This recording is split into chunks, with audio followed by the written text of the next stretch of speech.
Bonsoir, voici l'analyse technique du 26, enfin du CAC 40 pour le 26 octobre. Alors, commençons tout de suite par le calendrier économique.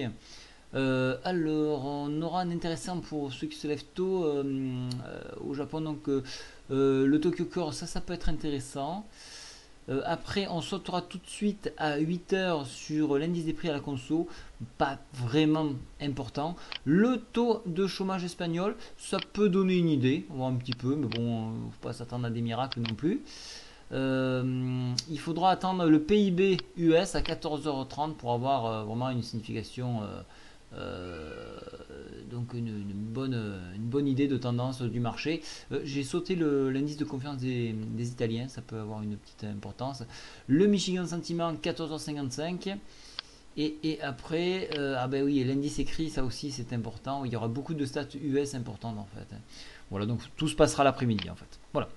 On saute tout de suite sur l'analyse technique du CAC. Alors aujourd'hui, qu'est-ce qui s'est passé? Alors on a pu profiter à la fois de la hausse, de la baisse pour reprendre ses positions, puisque moi j'ai malgré tout ce qu'on peut voir, j'aurais plutôt une tendance haussière, donc j'ai repris des positions plus basses et j'attends mon tour. Voilà.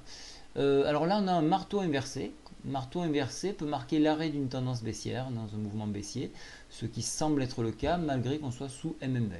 Voilà pourquoi, donc en chandelier japonais, on pourrait avoir un retournement à la hausse avec un retour sur la MM20 qui se trouve à 3432. Voilà, ça ce serait pour les haussiers avec en extension retrouver la médiane de la partie supérieure de la fourchette d'Andrews à 3446.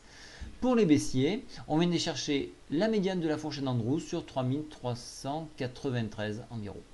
Voilà, alors la fourchette est descendante, on continue d'afficher nos SAR baissiers, on évolue sous la MM20, donc effectivement on a beaucoup de signaux négatifs.